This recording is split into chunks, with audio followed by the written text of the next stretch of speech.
All right, welcome back to First in Pod, our first post-holiday podcast. Hope everybody had a great Christmas. I know that I was throwing up like crazy on Sunday and Monday, so I've recovered. I've lost about 10 pounds. I'm trying to put it back on here. I probably will in the next few days. I might binge eat just to get over watching that game that we just saw here to kick off Week 17. I guess we've already kicked off Week 17, Pat. I'm already lying because we had Christmas games. But anyways, Thursday night game, 6-3 Seahawks over the Bears. It's the lowest scoring game in the NFL this season. First game all year where there weren't any points scored in the second half.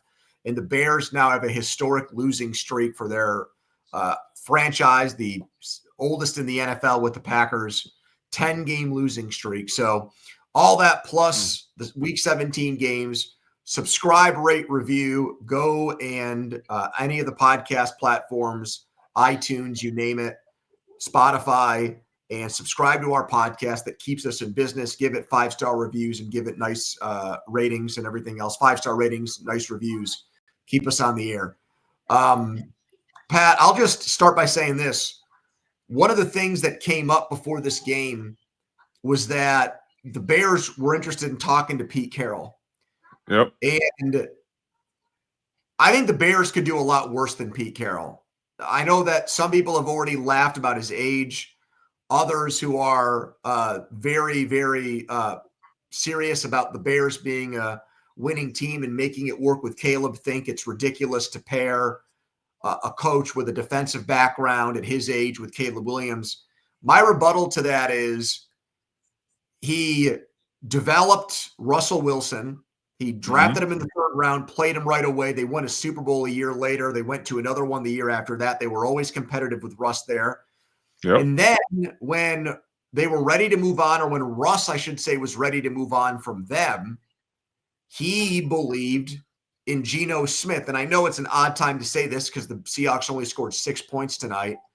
But I think that decision was wise too. I mean, Geno, in 3 years there, they just clinched their third straight winning season with him. Now, they're probably going to miss the playoffs again, but that quarterback decision was a sound one. So if Bears fans, and they should be, are worried about Caleb Williams' future, I think he's in fine hands with Pete Carroll.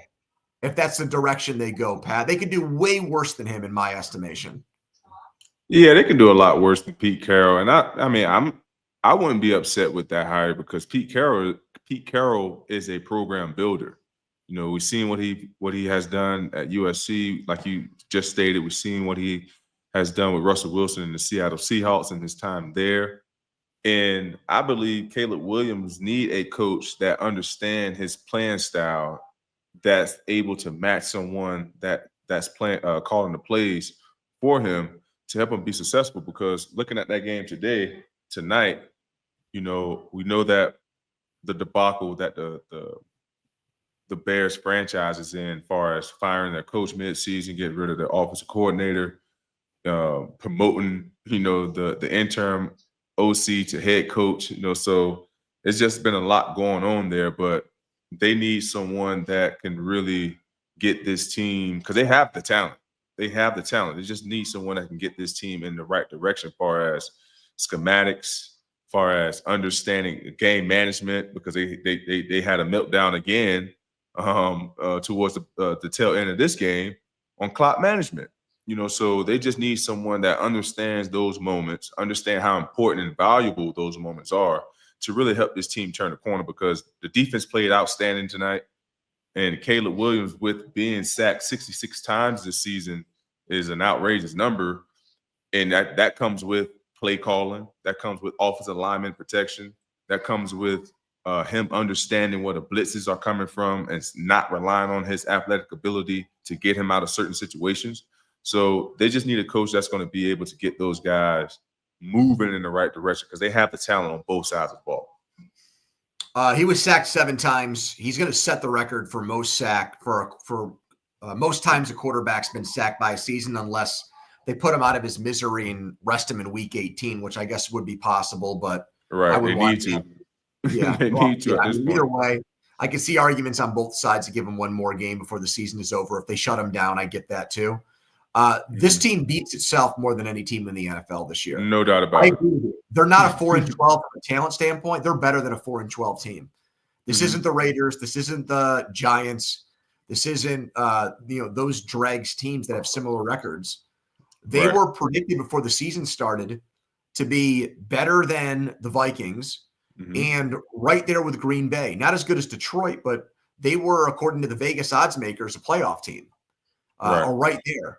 So it's a unbelievably disappointing, disastrous season. And it could have easily, better in-game decision-making late.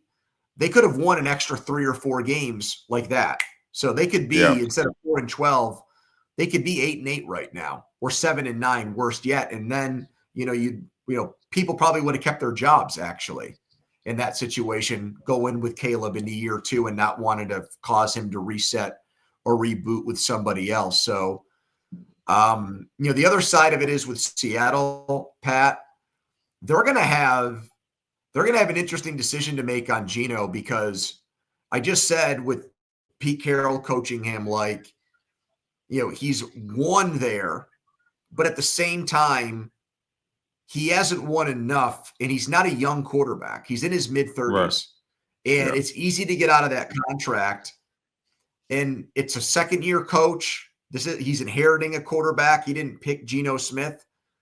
I wouldn't be surprised if there's a new starting quarterback in Seattle next year, Pat. I don't know who it is. They're not going to be bad enough to draft one in the first round, but I wouldn't be shocked if they're a team that skips around on somebody new this offseason. Yeah, that wouldn't shock me as well. Like you said, with the coach going into his second season, it's a quarterback that basically was there under contract, with him taking the job. So I can only imagine that he will want a guy, that he feels that he can win with. And maybe it is Geno Smith, who knows? But, it's going to be an interesting offseason as far as the quarterback situation for the Seattle Seahawks for sure. Yeah, it's 17 touchdowns, 15 interceptions. I mean, those are pretty average numbers. Now, they're not paying him a lot of money now, but at the same time, he's had 3 years. He's been solid. At times he's been good, but are you in the business to just win 9 games every year or compete for Super Bowls? That's what Seattle's got to ask itself this offseason. All right, Pat, let's get to the games on Saturday and Sunday. It's a full weekend of football. We'll start with the Packers and Vikings. That's the number 1 game. 2 great stories. Both teams chased Detroit. Green Bay's going to fall short in the division, but looking for payback in the playoffs. Minnesota's still alive here. They win, they'll be right there week 18, still playing for a division championship. Which team do you believe in more right now, the Packers or the Vikings, and why? Man, that's a really good question. I'm going to go with, I'm leaning towards early on in the week. I had this question early on another show, and I said the Green Bay Packers just because the reason I said the Green Bay Packers is because I said, who tends to win playoff games? Who tends to win the big time games in the big time moments? It's the quarterback. And I said, who have the better quarterback in the NFC right now? Like the top three quarterback in the NFC. And the Green Bay Packers have either 1 or 2 in Jordan Love. And their defense is playing outstanding right now. With the homegrown names that they have been able to produce, throughout the draft and add some guys in the free agency. So I'm gonna go with the Green Bay Packers, man. I know I played in Minnesota. It's tough going against them, but it's going to come down to quarterback play, in my opinion. And right now, I trust Jordan Love more than I do Sam Darnold. Sam's brought this on himself because he's a journeyman. He's on his 4th team. This is not a guy who had really a successful track record at all before he got to Minnesota. But I think it's fair to make excuses for him with the Jets and how that team ruins, everything it touches quarterback-wise. And then, Carolina at the time was not ready to look. I mean, him and Baker Mayfield were both there, and they've been better ever since they left. I would say Minnesota, because I think that Sam's been better than Jordan this year.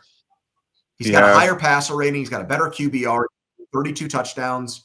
He had a blip there, 2 or 3 games where he wasn't really good, and he got it out of his system, and he's been, excellent over this. They've both been second half quarterbacks, but I think Darnold's second half has been that much better. And, I like Minnesota's overall. I think Minnesota still has better offensive personnel. The wide receivers of Green Bay have more depth, but with Minnesota, you've got Jefferson and then you've got Addison, who I think would probably still be Green Bay's best wide receiver.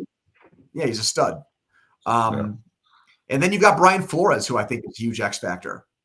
And Hafley's had a good year as Green Bay's defensive coordinator in his rookie year, but Brian Flores, I think, is the head coach in this league. I know he didn't handle Tua 100%, the best, 100%. and Tua's that tough coaching, but I think the guy is just, Steve Spagnuolo and him are right there, neck and neck, in my opinion, for probably Vic Fangio, the top 3 defensive coordinators in the entire league.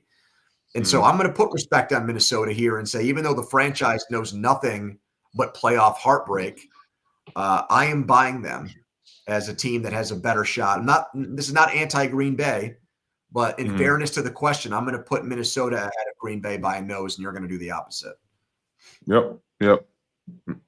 So that's all right. We're moving on. We got a last year NFC matchup, which was the Detroit Lions and the San Francisco 49ers. Will Detroit get back to the NFC Championship?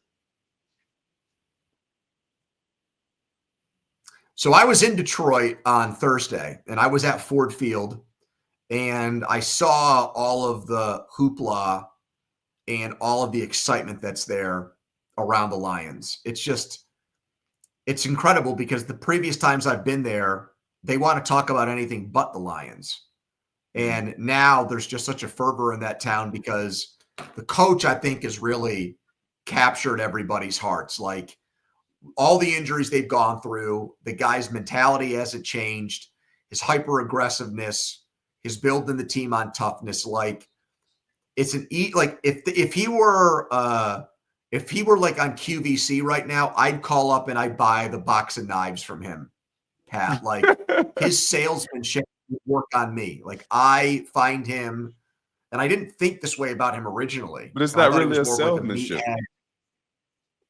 Well, right, because he's authentic. He doesn't seem like he's bullshitting you, like, and at first I thought he was just kind of going to be this kind of meathead, rockhead head coach, but he's got a formula too, where he's always going to go for it on these 4th and shorts. The team buys into it. It cost them in this game against San Francisco last year. The thing here, Pat, is that with Philadelphia losing to Washington, it's set up for them now to have the number 1 seed. Yeah. And I just think that they won 2 playoff games there last year. I think that is absolutely the difference for them in getting upset in these playoffs and getting to New Orleans. So I'm on Detroit, even with all their defensive injuries and even with Montgomery hurt. The position they're in right now to win this game and get the number 1 seed has me thinking that, yes, even with the injuries, they are the team to beat in the NFC. Yeah, they are the team to beat. Yeah, they are the team to beat in the NFC as of right now, despite all the injuries that they have endured during the season, especially if they get home field advantage. I think it's just very, very tough to go into the Lions' den and try to squeak out a victory there. No one has done it thus far this year except for the Tampa Bay Buccaneers, if I'm not mistaken. Yeah, so I love what, Dan Campbell presents and what he gives off, to the fans at the podium. You can tell his team ride or die for him, and they're all in on whatever decision that he makes throughout the game because they believe in him that much, and they're going to ride with, whatever decision that he do make.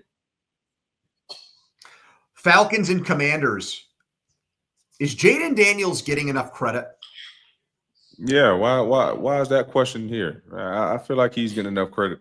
I believe just Bo Nix have had like a stretch of, 4 or 5 games to where he put himself back into the rookie MVP conversation. Rookie of the year conversation. But Jayden has been solid all year long. I know he kind of hit. Now I won't necessarily say hit the rookie wall, but it was a spurt in his season to where he wasn't being as efficient as he was in the early part of the season. But he picked that back up in meaningful football game as we saw over the last 2 to 3 weeks. So he still had my vote for the offensive rookie of the year.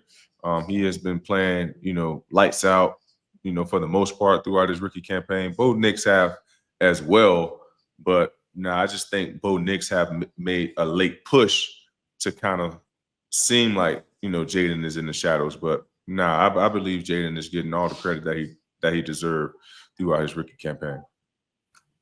The reason why I still feel like it's not enough, I don't think it's articulated loudly and passionately enough just what a dumpster that team was before he got there.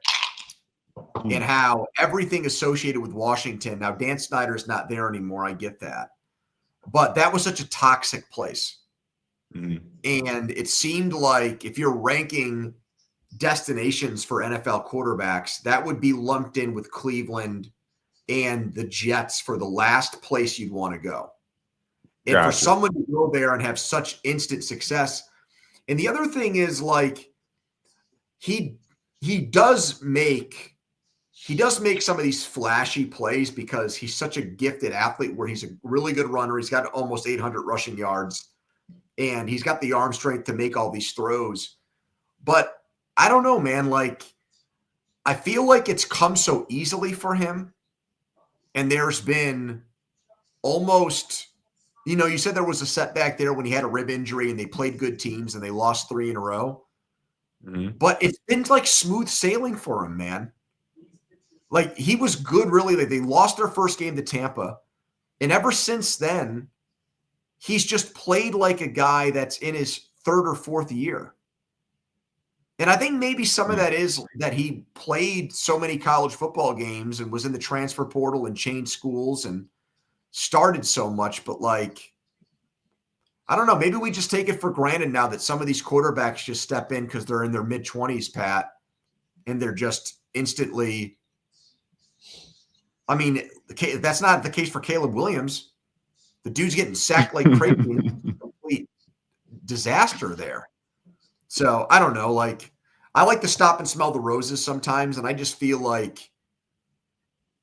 you've obviously been very bullish on who's been down on Daniels. No one. I mean, there's always been compliments of him all year, but I think watching that Philly game, it just hit me like, holy shit, this guy's having. Like, even by all-time great rookie seasons, when you combine the passing and the rushing, it's like Cam Newton almost. Yeah, and his numbers are up there with seasoned guys. So he's doing everything that he was supposed to do. Yeah. How many guys in the NFL, if you were starting a franchise and you could pick any quarterback, how many guys would you take ahead of him? Allen, Burrow, Mahomes. Yep. There's 3. Jackson. 4. Can we get a 5th? Let's see. Not taking Tua, not taking Aaron, not taking Caleb. Mayfield, no, he's older. That's no. Golf maybe. But he's a top 10 quarterback right now as a rookie. I'd put him ahead of Stroud. Yeah, I will too. Yeah, Love. I will too. I'd put him ahead of Love. If I'm starting a team. That's a tough one. I don't know if I'm putting him ahead of Love. How about Herbert? Yeah, I put him ahead. I put him ahead of Justin. Yeah. Hurts? Yeah. Wow. Just because how much more efficient he is in the passing game. Like you're paid to throw the ball. So, and he throws the ball better. All right, Saturday slate. What's the biggest storyline? We got Chargers, Pats, Broncos, Bengals, Cardinals, and Rams. I think the biggest one here is can Denver clinch a playoff spot? Because What's their if they scenario? if they lose to Cincinnati, it opens up a situation where Miami, if they beat Cleveland on Sunday, they're still alive. And if the Colts beat the Giants, they're still alive. And Cincinnati would still be alive by beating the Broncos. So we'd go into week 18 with 4 teams still in it for that last playoff spot. Wow. If Denver wins, it's pretty much over. But, I mean, the situation here is they got to go beat a red-hot offense. And the Bengals defense has played a little bit better the last couple of weeks, in large part because they played the Browns and they played the Titans. So it's hard to really, say that they've made marked improvements. But, I mean, if they had gotten lit up by those teams, then we'd give them no chance in this game. And, hey, Knicks, we just talked about Daniels. I mean, Knicks 2 weeks ago when they had that big game against the Colts threw 3 interceptions, and the defense basically needed to carry them. I can assure you, if he does that again in this game, they're going to get killed. And my take on Burrow is I just love him in these games. Like these games where it's like your season is literally on the line and you have no more margin for error. You have to win. I mean, I would trust him with my life in that situation. You probably agree with me as an LSU guy. Like I just feel no doubt about it. Dude's swag is just so massive in these moments. He's like the dude from South Park who rolls his nuts around on that like wheel. You know what I'm saying? Like he just loves these games. So right. That's what I'm waiting to see. Like it's a really good defense in Denver, but we saw Herbert do a number on him in the second half last week. Burrow probably is thinking to himself, hey, if my defense can hold them under 30 points, I got you. And they might. So that's what I'm looking for with these games. How about you? Yeah, that's the biggest one. What was the first two? New England and the Chargers. If the Chargers win, and the Cardinals knocked out, but they can play spoiler by beating the Rams in LA on Saturday night.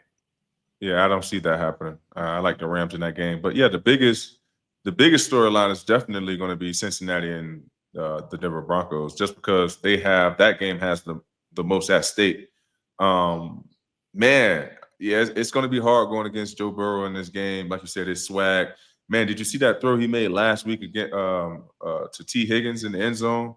Yes. Like doing the 2018 plank or whatever, whenever they came out with that dance or whatever. Man, that was a outstanding, throw and catch, by Joe Burrow and T. Higgins. But yeah, you can't go in this moment in this game with everything on the line. It's going to be hard to go against Joe Burrow, man. And the way that offense is playing, I think he's licking his chops on what he will be able to do against that Denver Broncos defense as well. Cowboys, Eagles. So Jalen Hurts is hurt. He's still in the protocol. Nick Sirianni is apparently fighting Zach Ertz after games. I don't know if you saw that today. I did see that.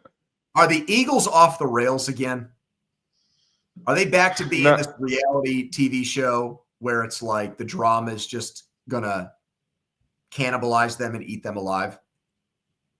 Probably. And I hate to say and hate to see that it's happening again towards the end of the year when you need your team to be at its best as far as communication, as far as, preparation, execution, and things like that. It was just, it was a total meltdown in that game against the Washington Commanders last week with the drop passes, with the blown coverages, and things like that. So that was like week 4 when we were early on in the year when we was talking about, are the Eagles going to be able to figure this thing out to be able to get them to the promised land where everybody pretty much had them predicted to be? And they did. And last week, it seemed like they took a step back. You got guys getting ejected from the game. We know that's their, attitude. We know they love to play bully ball. But at some point, they're going to have to, keep their cool, because you don't – and now we're about to start getting into playoff play. You don't want to have these significant players thrown out of games and not being able to play a part into the team's success. So I'm not quite ready to say that they're falling off the rails just yet, because this is the Philadelphia Eagles. I hate to see that, this drama that always seemed to surround them. But hopefully it will not derail them, because they have so much talent on that football team, man. And you would hate to see, the same thing occur, over the years, as far as team chemistry or the head coaches, not able to get the guys focused and on the right page, really determine their season. You'll hate to see that, man, because they have all the tools and the talent to be able to win it all. So I could get in my car right now and drive 5 minutes to a college. Actually, it's Roger Goodell's alma mater. Nick Sirianni's brother is the head coach there and has been the head coach there for like 20 years. And he's the most buttoned up, like attention to detail. Total opposite. It's so weird. It's so bizarre to me. I know siblings are like that sometimes, where they're very different from one another. Nick Sirianni, to me, is like crossed the Rubicon to becoming this cartoon character where he's almost like Rex Ryan or Mike Ditka. And it's gone to his head where he just feels like this confrontational persona is who he is. And man, that act wears really thin with people if you don't deliver the goods. And so I don't think he'll get fired there, because they've had a 10-game winning streak. Mm-hmm. But, when you act this way, you really do, I think, open yourself up to a lot more criticism. I mean, what are you doing getting into it with fans and players now? And your ex-player. And dude, like, he wanted to fight Jalen Carter during the Steelers game, and the defensive line coach had to basically say, get the hell away from him. Yeah. Pat, I mean, that's like unhinged behavior from a head coach. You've got so many things to worry about in game as a head coach. Right. And like, that's where your headspace is. I don't know, man. Like, I am going to say they're off the rails. They're like the Jersey Shore Eagles is what they are. Just the Jersey Shore Eagles. Yeah. I love it. Speaking of Jersey Shore, we got the Jets and the Bills. Aaron Rodgers asked Woody Johnson about his future. Is NY crazy enough to bring him back? Yes. Yeah, they are, because they have a 16-year-old. They have a 16-year-old running their team.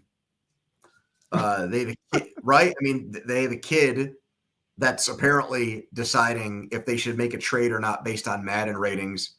And he's handing out green balls to guys afterwards because, a clip went viral on TikTok afterwards. It was such a cool catch that it got, hundreds of millions of views. But before, Woody Johnson even like allowed this to become a vanity project for his kids who are into football, they're the Jets.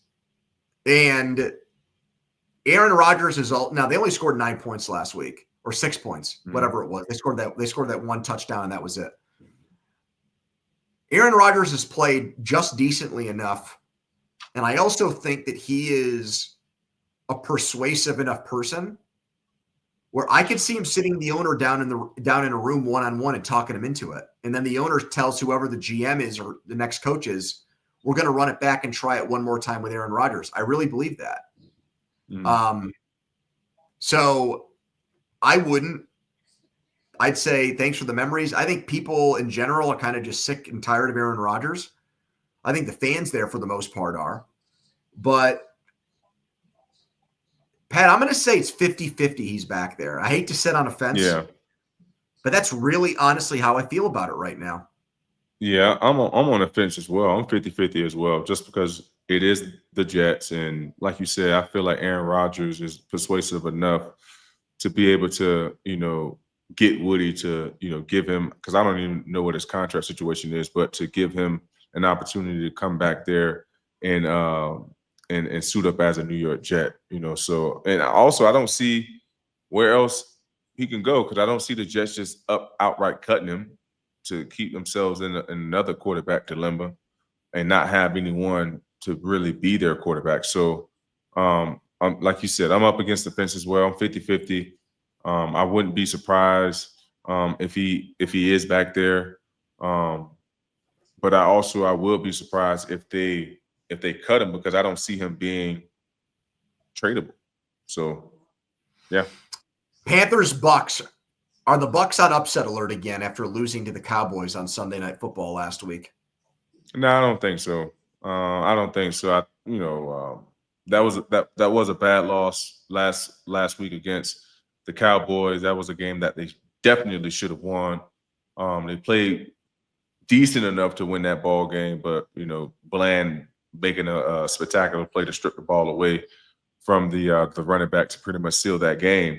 But no, I don't see the Tampa Bay Buccaneers being on upset alert at all. Although the Panthers are playing some very, very competitive football, but no, I don't see this being an upset at all. Carolina, I think, is too hurt. I mean, they've got a bunch of receivers: Leggett, Thielen, Hubbard. I think is questionable for the game too. I mean, if all those guys get healthy, Bryce Young's played well enough, and they're frisky enough, and they've bought in enough where I think that they can win. Mm-hmm. But the thing about it is, I've actually come to trust Todd Bowles. Takes a lot of shit, because he's the opposite of Sirianni. He doesn't say diddly squat. Right. Seriously. That's my old defensive coordinator, man. That's my guy. If you walked up to him and said, hey, Todd, you just won the Powerball, he'd say, cool. He wouldn't cry or freak out. Like, nah, that's normal, Patrick. I've done it before. He does not have like that big outgoing personality. Like he'd be terrible on Hard Knocks. The way Tom was winning people over, I guess the exact opposite of that. But they've won these games late in season to get the division done. Now, yeah, he had Brady before he had Baker here, but he's actually, in my opinion, kind of like an underrated head coach. And I think he gets a bad rap because he does not do the media game as well as some of these other guys do. So I am going to take Tampa Bay to win. And if they they need Atlanta to lose a game. And Atlanta's an underdog against Washington Sunday night. So if Atlanta loses and Tampa Bay wins, then the Bucs will be in the driver's seat. Yeah. All right, we got the Dolphins and the Browns. Tua have a chance to win a cold weather game. Is this a real issue? You tell me. He doesn't win games when the temperature's under 40. I think it's supposed to be in the 20s on Sunday, but the Browns suck. So do we count this? I was just about to say that. No, we're going to count this game as well, because I think the Browns are still going to win, but just because of their defense. And I'm going to go with the record. Like, I just don't care how bad the Browns are. I think they're going to play well enough to beat the Dolphins in the elements. We already went over the record. I don't even have my notes up from weeks ago when we talked about this, but yeah, I'm going with the trend, and I'm saying the Dolphins is going to lose this game. And yes, it is a real issue because we've seen it time and time and time again. Addendum to this, because the weather can always change, and if it ends up warming up there, then this becomes a moot point. So just as an addendum, the Myles Garrett thing. So he told one of the reporters there that if the Browns are going to be in rebuilding mode, he needs to look out for himself, and he needs to think about if that's a place he really wants to be. Pat, when you want to sit down with a reporter and say those things, to me, he's already gone, is the way I look at that. Mm-hmm. If you're already willing to say, write these things down and please, broadcast this out or print this out and spread this, to me, his head's already thinking about, he's already halfway out the door. Do you agree with that? Oh, yeah. Yeah, I wouldn't be surprised if he's in trade talks moving forward. I even saw that the Philadelphia Eagles are going to be in talks if they are opening to trading Myles Garrett. So, Jesus. the messages have definitely gotten into the waves. So I won't be surprised if he's not on the Cleveland Browns team next year. Cleveland needs to trade. Why would he want to be there? If he were, he is, I think, a highly intelligent guy. Why would he? You're right. I mean, why would you want to? I think he did cross over with Joe Thomas. Joe Thomas never appeared in a playoff game. The guy was one of the great tackles of all time. It's such a Myles played. I think Myles Garrett played in the playoff game. Well, he won one. I'm saying Myles won one. Okay. Joe Thomas did not, but I'm just saying, like, that's Cleveland Browns' great players since like the 80s are guys that just put up good numbers on horrible teams. And other than that one season, that's been basically, and I know they made the playoffs last year too. They got blown out. But I mean, they don't have it right now. They're in quarterback hell. They're in cap purgatory. You're getting close to 30 if you're Myles Garrett. Yeah, I want to get the heck out of there too. That's, to me, like the idea now, we see it in college sports. It's trickled down there. If you don't like your situation, guys now, they don't tough it out or say like, you know, this is my decision. I signed a contract. They try to get themselves to greener pastures. And Pat, I'm fine with that. Even as a fan, I get it. I respect it. You know why? Because I try to put myself in that person's shoes. If I was Myles Garrett, I wouldn't want to play another 5 years in Cleveland just because they drafted me and signed me to a contract. I want to effing win. That's why we play the game. Next one here, Saints Raiders. Okay, this is the question here for you. I think you'll like this one. Does Kirk Cousins in Vegas make sense next year? If they're not able to get Shador, because Kirk Cousins just won last week. Yeah, I know. So you never know. They might make some crazy trade if they really, really want Shador Sanders. You know what I mean? So if they're not able to get Shador, too, they might just draft him. Oh, yeah, I can see that too. But no, I think Giants going to take Cam. Okay, so the Giants have the number one pick. New England will probably take Travis Hunter. Jacksonville will take a position player because they've got Trevor Lawrence. Then you got Tennessee 4. Tennessee will take a quarterback. You don't think so? They might. They can't go with Levis and Rudolph. Are you out of your mind? Yeah, they can't. But who knows? Who knows? I don't see him going to Tennessee. Who's 5 as of right now? Cleveland. I think Dion would like tree huggers. He'll stop both of those. He'd glue himself to that tree to make sure that he didn't go. He'll stop both of those. He'll stop both of those. I don't know if he blocked Tennessee. You think? Yeah, I think he'll block Tennessee. Yeah. Well, either way, the deal with Cousins is going to be similar to Russell Wilson. Atlanta's going to basically pay him to play for another team next year. And because of that, if you can get a guy and basically pay him league minimum, at that price, he becomes appealing. Because the way I would look at it is he gets a whole extra year to recover from his Achilles injury. Right. So, I mean, he's going to be 37 years old. That's not young. But he might have one more good year in him. I'm not ruling that out completely with your old quarterback. That he's got. Yeah, like I've been telling you anyway, it just seemed like he wasn't fully healthy anyway. Like he can make all the throws, like all of his throws that he had to make outside of the numbers, just seemed like he was pushing the ball. Just the throws did not seem like they had the same velocity on them. So it's not like Kirk Cousins has forgotten how to play quarterback. You know, like I said, he had a very, very severe injury at this age that he's at. And I just feel like he was not 100% going into the season. I'm sure he can say that he wasn't 100%. Like, let's just say, hypothetically speaking, the Raiders got him for the league minimum. They've got $112 million in cap space. Let's say they sign T. Higgins. And let's say they draft Ashton Genty with their first round pick. And you got Brock Bowers there. That's an offense. Hey, yeah, you cooking with gas. Right? Yeah, you cooking with gas. Bowers, Higgins, Jacoby Myers. I mean, Cousins doesn't have to be Superman in that Right. offense. You just got to get the ball. He's got to just dish that thing out. He's got to play point guard. Doesn't have to be Basically. LeBron. And he'll be inside.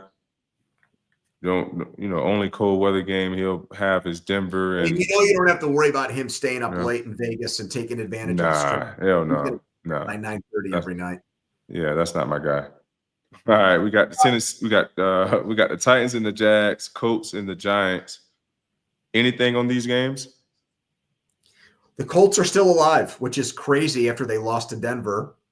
Because if the Bengals beat the Broncos, then the Colts probably end up having the best shot of making the playoffs among the teams that are on the outside looking in, because the Giants are horrible. They play Jacksonville next week.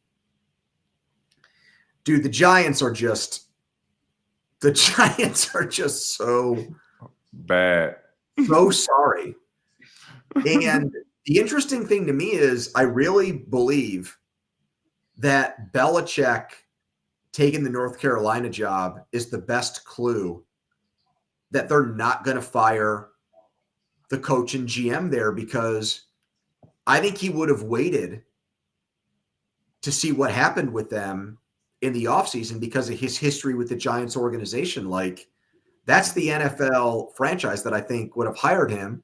Now, he says he didn't want to do a rebuild per se, but I don't know, man. I think he would have also been very, very intrigued by having the number 1 pick in the draft, Pat, and what you can do with that, whether you take a guy there or trade it.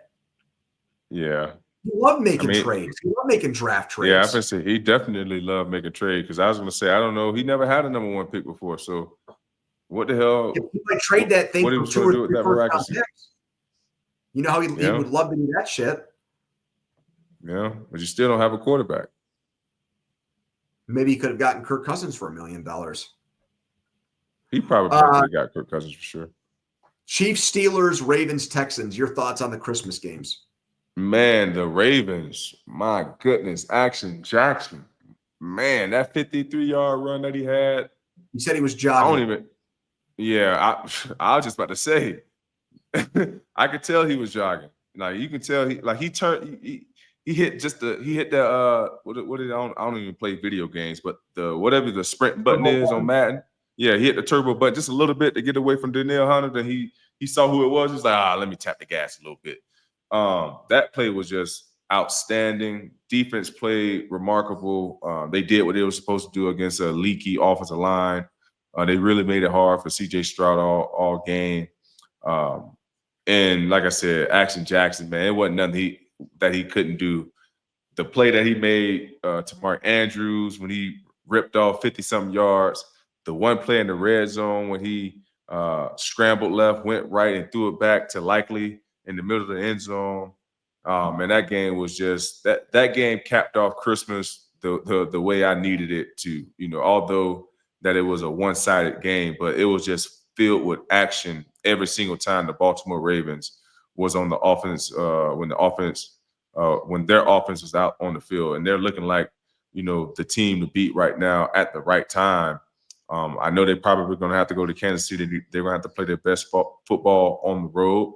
But man, what I saw out of them on Christmas night was outstanding. And the Chiefs and the Steelers, the Chiefs, man, the Chiefs just starting to get it into motion over the last 2 weeks.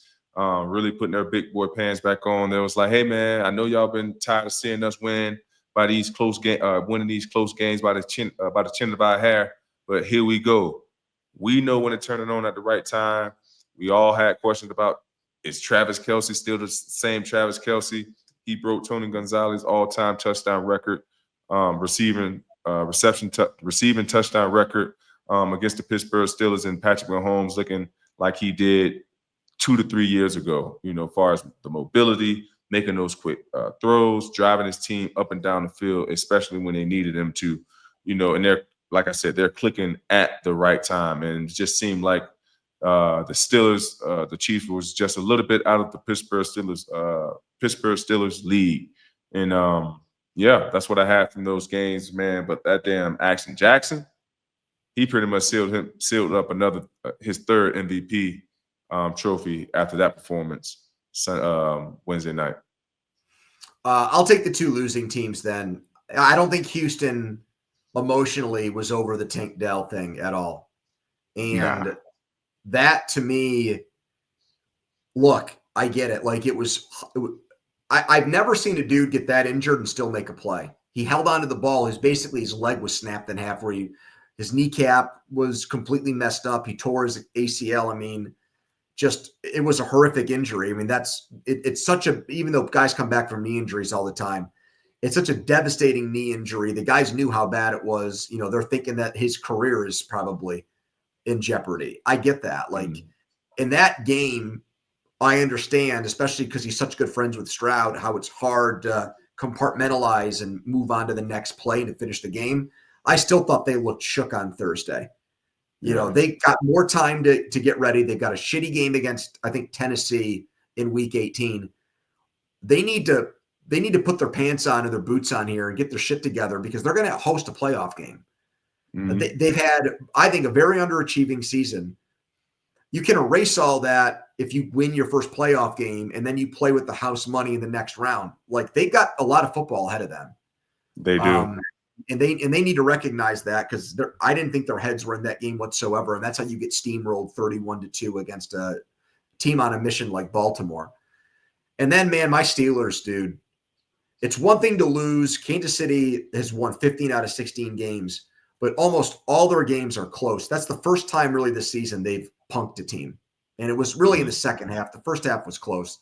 The second half was not. My biggest – you could say what you want about how maybe they still need to figure out what's going on at quarterback. Russ is 36. He's now hit a rut here. Pat, they're spending a lot of money on defensive players. A lot. They spend more money on defensive guys than any team in the league.